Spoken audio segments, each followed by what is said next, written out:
Good morning. आज से फिर से अपना क्लास शुरू हो गया है। आज फिर हम लोग एक चैप्टर पढ़ने वाले हैं, the union government and literacy, जो फिर एक क्लास 8 का ही डीएवी का स्कूल का है ये। ठीक है, ये इम्पॉर्टेंट है, जो हाफ ईयरली में भी आने वाला है ये चैप्टर। ठीक है, तो चलिए इसके बारे में पढ़ा जाते हैं हम लोग। तो पहले वेलकम है आपका कुणाल की पाठशाला में। देखिए बताया गया है the India in a vast country like a diversity language. पहले से हम लोग जानते हैं कि इंडिया क्या है, बहुत वास्ट कंट्री है। मतलब क्या है, बहुत सा बड़ा कंट्री है। ये क्या है, बहुत बड़ा कंट्री है। इसमें बहुत डाइवर्सिटी है। डाइवर्सिटी मतलब क्या होता है, भिन्नता। क्या होता है डाइवर्सिटी मतलब भिन्नता। ठीक है ना, इसमें भिन्नता आपका हो गया लैंग्वेज से, रिलीजियस से, कस्टम से, ट्रेडिशनल से, लाइफ स्टाइल से, क्लाइमेट से, बहुत सा इसमें क्या है इसमें भिन्नता है। ठीक है ना, डाइवर्सिटी है। लेकिन फिर भी हम लोग क्या कहलाते हैं, इंडियन। क्या कहलाते हैं हम लोग, इंडियन। तब ना बोला जाता है कि हम लोग अनेकता में भी एकता है। उल्टा मत बोलिएगा, ठीक है, एकता में अनेकता मत बोलना, अनेकता में भी एकता है। मतलब कि हम लोग अलग अलग रीजन से आते हैं, अलग अलग कास्ट से आते हैं, अलग अलग रिलीजन से आते हैं, अलग अलग हम लोग भाषा बोलते हैं, हम लोग डिफरेंट भाषा का यूज़ करते हैं, लैंग्वेज यूज़ करते हैं। हमारा क्लाइमेट अलग है, हमारा कपड़ा पहनने का तरीका अलग है, हम लोग खाना अलग डिफरेंट खाते हैं। लेकिन फिर भी इंडिपेंडेंस डे के दिन तिरंगा के नीचे हम लोग एक साथ क्या करते हैं, नेशनल एंथम गाते हैं। ठीक है ना, जो कि अभी रिसेंटली आने वाला भी है, शायद नेक्स्ट ट्यूसडे को होगा। ठीक है, आज ट्यूसडे है तो नेक्स्ट ट्यूसडे को होगा ही, इनको लगता है। तो फिर हम लोग क्या करते हैं, ये इंडिया का ये कल्चर है। ये क्या है, कल्चर है। अनेक भिन्नता में भी एकता, अनेकता में भी एकता। ठीक है, it become difficulty to have single unified diversity. देखिए बताते हैं, ये इतना बड़ा कंट्री है कि इसमें कितने स्टेट्स हैं, कितने स्टेट्स हैं, कितने स्टेट्स हैं, 28 स्टेट्स हैं। यानी यूटी कितने हैं, 8। कितने यूटी है, 8। सबसे लेटेस्ट स्टेट कौन सा हो गया, सबसे लेटेस्ट स्टेट आपका हो गया तेलंगाना। और सबसे लेटेस्ट यूटी कौन सा हो गया, जम्मू एंड कश्मीर एंड लद्दाख। आपका ये नया आपको बना है, जब 370 हटा ना, तब ये जाके 370 हटने के बाद क्या हुआ। ठीक है, तो जो हमारे यूनियन गवर्नमेंट है, सेंट्रल गवर्नमेंट है, जिसको अभी जो सेंट्रल में सरकार है ना बीजेपी का, हम किसी पार्टी को नहीं करते, लेकिन हमारे सेंट्रल में अभी Narendra Modi, honourable prime minister Narendra Modi ji हैं। उन्होंने क्या किया था, 370 को पार्लियामेंट में ला के हटाया था और जम्मू कश्मीर को, लद्दाख और जम्मू एंड कश्मीर को में बांट दिया, जो कि हमारे देश का ही यूटी है, यूनियन टेरिटरीज है। तो किसी एक के बस की बात का नहीं है। तो इसलिए हमारे देश में कौन सा काम करता है बाबू, फेडरल गवर्नमेंट होता है। क्या होता है, फेडरल गवर्नमेंट। फेडरल गवर्नमेंट क्या होता है, मतलब power of distribution of power. क्या होता है, डिस्ट्रीब्यूशन ऑफ पावर। जैसे हम लोग कहाँ के रहने वाले हैं, बिहार के रहने वाले हैं। यहाँ पर सीएम कौन है, हमारे नीतीश कुमार जी हैं। ऑनरेबल चीफ मिनिस्टर कौन है, मिस्टर नीतीश कुमार जी हैं। ठीक है ना, मतलब क्या है कि यहाँ पे पावर का डिस्ट्रीब्यूशन हुआ है। यहाँ पे जो हमारे स्टेट्स में और जोग्राफिकल बाउंड्री में क्या होता है कि यहाँ हमारे सेंट्रल गवर्नमेंट का भी चलता है और स्टेट गवर्नमेंट का भी चलता है। जैसे हमारे स्कूल भी हैं, वो दोनों स्टेट चलाते हैं, सेंट्रल स्टेट चलाते भी हैं और हमारे स्टेट भी चलाते हैं। ठीक है ना, तो ये दोनों, चाहे रेवेन्यू कलेक्टर हो गया, ठीक है ना, ये दोनों आपको क्या करते हैं, हम लोग दोनों चलाते हैं। ठीक है ना, तो किसी एक का बस का बात नहीं है। तब इंडिया का जब मान लेते हैं कि पहले जब होता था, जब राजतंत्र था, जब राजा राज करता था, उसमें भी था पावर डिस्ट्रीब्यूशन, फेडरलिज्म सिस्टम, उसमें भी था, अभी भी है। लेकिन पहले मान लेते हैं कि एक ही आदमी, सिर्फ हमारे प्राइम मिनिस्टर जी हैं, वही हैं और बाकी कोई सीएम नहीं है। ठीक है ना, तो तुमको कुछ प्रॉब्लम होगा, तुम कहाँ जाएगा, दिल्ली जाएगा, सेंट्रल हुई ना, तो वहाँ जाकर तुम क्या करेगा, जाने में खर्चा, आने में खर्चा, परेशानी वो अलग है, मिल पाना नहीं मिल पाना, क्योंकि अब पूरा हर स्टेट से लोग जाएंगे वहाँ पे, तो क्या होगा, भीड़ बढ़ेगा। ठीक है ना, तो क्या होगा, तो बहुत प्रॉब्लम होगा, लोगों का प्रॉब्लम सोल्व भी नहीं होगा, परेशानी भी ज़्यादा हो जाएगा और काम भी नहीं हो पाएगा। तो लोगों ने क्या किया, फेडरलिज्म सिस्टम अपनाया, मतलब कि अपना रिप्रेजेंटेटिव, जैसे गवर्नमेंट है ना, जो हमारे सेंट्रल गवर्नमेंट है, स्टेट गवर्नमेंट है, दोनों मिल के क्या करते हैं, हमारे स्टेट को डेवलप करते हैं, स्टेट और कंट्री को। समझे? समझ में आ गया दिक्कत? तो आगे बढ़ते हैं आप। In federal structure the different level of government, अभी जस्ट बोले आपको, in federal structure the they are different level of government, national level and state level and the grass root level. क्या आता है? नेशनल लेवल, जिनका सरकार किसमें है, दिल्ली में होता है, ठीक है ना। जैसे हमारे कौन सा हो गए, हमारे प्राइम मिनिस्टर हो गए ऑनरेबल नरेंद्र मोदी जी, ठीक है ना। और उसको दूसरा हमारे स्टेट लेवल ऑफ गवर्नमेंट को हो गए, कौन हो गए, हमारे honourable chief minister Nitish Kumar ji. और हमारे ग्रास रूट लेवल, जैसे हमारे हम लोग कहाँ रहते हैं, हम लोग वार्ड में रहते हैं, हमारा वार्ड सदस्य होगा, उस पर अब मान लेते हैं कि हमारे मोहल्ला का नली खराब है, तो किसके बोलेंगे, जाकर नरेंद्र मोदी जी जाकर बोलेंगे हम? नहीं, हम किससे बोलेंगे, अपना गांव के मुखिया से बोलेंगे, या फिर हमारे जो मोहल्ला का वार्ड है उनसे बोलेंगे, वो बोलेंगे। हाँ, फंड वहीं से आएगा, पैसा वही देंगे। लेकिन क्या हम मान लेते हैं कि राजा वाला रहेगा, तो क्या होगा, तुम अर्जी लिखोगे, क्योंकि सर प्राइम मिनिस्टर जी हमारे मोहल्ले का नली है वो जाम हो गया है, वो सही से साफ नहीं हो पा रहा, तो क्या प्रधानमंत्री के पास जाओगे, पता लगा वहाँ जाते जाते लगा कि तुम्हारा मोहल्ला दह गया, पानी में पूरा नली क्या हो गया, बह रहा है तुम्हारे मोहल्ला में, ठीक है ना, कॉलोनी में, ठीक है। अब देखो, अब ये ग्रास रूट नहीं रहता, अब तुम जाएगा, किसके पास जाएगा, वार्ड सदस्य के पास जाएगा, मुखिया के पास जाएगा, तो बोले कि मुखिया जी नली भर गया है, साफ करवाइए, बाढ़ आने वाला है, बारिश पड़ेगा तो बाढ़ आ जाएगा। तो अच्छा, बात तो गंभीर है, मुखिया जी क्या करेंगे, 4 लेबर बुलाएंगे और साफ करवा देंगे, ठीक है ना।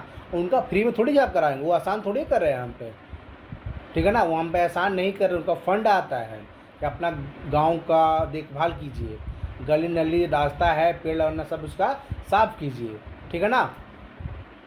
हिम्मत समझना कि आप वो अपने पैकेट से कर रहे हैं वो चीज़, उनको लगेगा कि भाई पैकेट से हम कर रहे हैं, लेकिन ऐसा होता नहीं है। दिखाएंगे कि हम पैकेट से कर रहे हैं, लेकिन नहीं, उनका सबका 1 रुपया भी लगाएंगे, 1 का 10 लिख के वो फंड पास करवा लेंगे, ठीक है।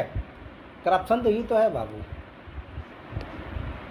At the national level with central government, at the state level there are the state government, and the lower level are the rural urban self government। यही बोले ना बाबू, अभी सेंट्रल लेवल पूरा देश भर में काम करता है, स्टेट लेवल कोई एक राज्य में काम करता है, और लोकल लेवल एक गांव में, एक मोहल्ला में, एक शहर में काम करता है।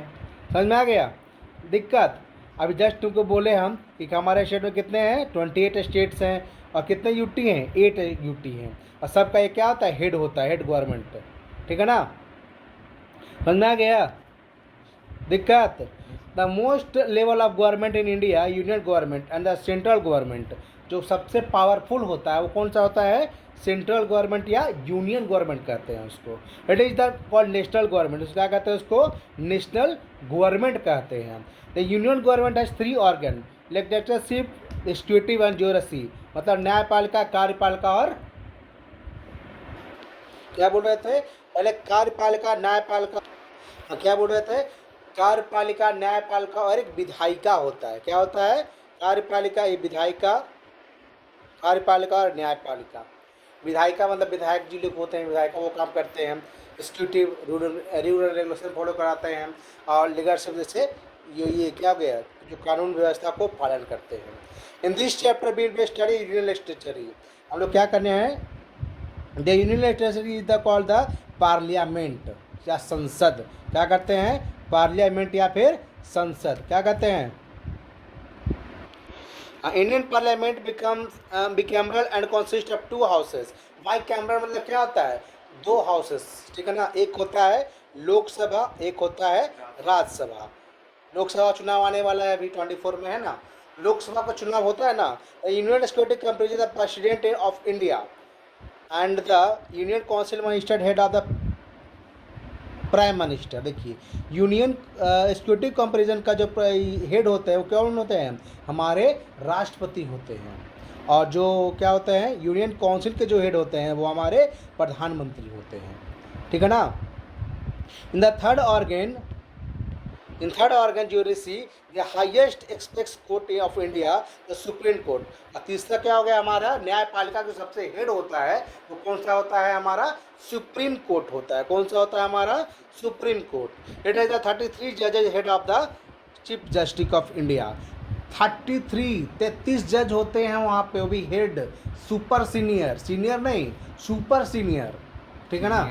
हाँ, सीनियर के भी सीनियर, ठीक है ना। तब ना कोई बड़ा सा फैसला लेना होता था, सब एक बेंच बुलाता है कि 10 बेंच के जजों ने ये फैसला दिया है, ठीक है ना। सुने होगे, नहीं सुना तो सुन भी सकते हो, ठीक है ना। कहाँ क्या आ जाता है बाबू कि सबसे अगर कोई प्रॉब्लम है आपको तो सबसे पहले कोर्ट आप जाइएगा, तो कहाँ जाइएगा, सेशनल कोर्ट में, डिस्ट्रिक्ट कोर्ट कहते हैं। दूसरा, अगर मान लेते तो वहाँ तक का जो आपको डिसीजन मिला वहाँ से आप सेटिस्फाइड नहीं हैं, संतुष्ट नहीं हैं, तब कहाँ जाइएगा, हाई कोर्ट में जाइएगा। हाई कोर्ट में आप क्या कर सकते हैं, अपील कर सकते हैं। वहाँ से भी आपको संतुष्टि नहीं मिला तो आप कहाँ जा सकते हैं, सुप्रीम कोर्ट। ये आपका आखिरी रास्ता है वो। अगर वहाँ से भी आपको संतुष्टि नहीं मिला तो भूल जाइए आप, क्योंकि इससे बड़ा आपका इस देश में कोई नहीं है, नेशनल लेवल पे ये नहीं है, ठीक है ना। हाँ, आगे इंटरनेशनल लेवल पे है, लेकिन वहाँ कोई ये काम नहीं होता है, लेकिन उतना जाने का ज़रूरत ही नहीं पड़ता। हमारे सेशनल कोर्ट और हाई कोर्ट्स होते हैं बहुत, क्या होते हैं, सबसे ज़्यादा बाबू जान लो, सबसे कम करप्शन चलता है, सबसे कम करप्शन वो होता है कोर्ट, सबसे कम करप्शन होता है। जो हाँ, उसके जो नीचे वाले लोग होते हैं वो करते हैं, ठीक है ना, नाम नहीं लेंगे, लेकिन जो जज लोग होते हैं बहुत ईमानदार होते हैं, अपना जो पद का ना गरिमा बचाए और रखते हैं वो। नहीं तो हमारे जो हमें है ना, बहुत से ऐसे लोग हैं जिनको कोर्ट परेशान नहीं करता, बुलाता है कि इतना रुपया है उनके पास कि एक तरफ जज और दूसरी तरफ रुपया का तौल सकता है, लेकिन फिर भी ऐसा नहीं होता है। क्यों पता है, वो जनता का विश्वास होता है कि भाई ये गलत नहीं होगा यहाँ पे, ठीक है ना। आखिरी रास्ता होता है कोर्ट, क्या होता है, आखिरी रास्ता होता है कोर्ट। और अगर वो भी करप्ट हो जाए तो कहाँ किस पे विश्वास लोग करेगा, समझे। बहुत से ऐसे लोग हैं इंडस्ट्रीज में, जान लेते हैं, सलमान खान सुनने, संजय दत्त सुनने, कितना दिन जेल में रह के आया संजय दत्त, रुपया नहीं था उनके पास, लेकिन हुआ ऐसा, कुछ नहीं हुआ। बहुत सा नेता विधायक सबको कर देते हैं वो, कितना लोग करप्ट करके कमाता है, ठीक है ना। एक साइड, एक तराजू पे, एक बैलेंस पे, एक तरफ जज को बैठा सकते हैं, दूसरा तरफ रुपया, और भी 2000 के गड्डी तक तौल सकते हैं बंडल से। फिर भी ऐसा होता है, नहीं होता है। वही है जो है ना, आज अपना पद का ऐसा, सिर्फ वो नहीं है, और भी बहुत सारे भी लोग हैं, लेकिन भाई सबसे कम जो होता है करप्शन वो होता है कोर्ट में, जो जज के पास होता है वो। हाँ, और नीचे करप्शन होता है, लोग जो क्या क्या होता है, मुंशी तुलसी क्या क्या होता है, वो अलग बात हो गया, वो अलग छोटा छोटा चीज़ है।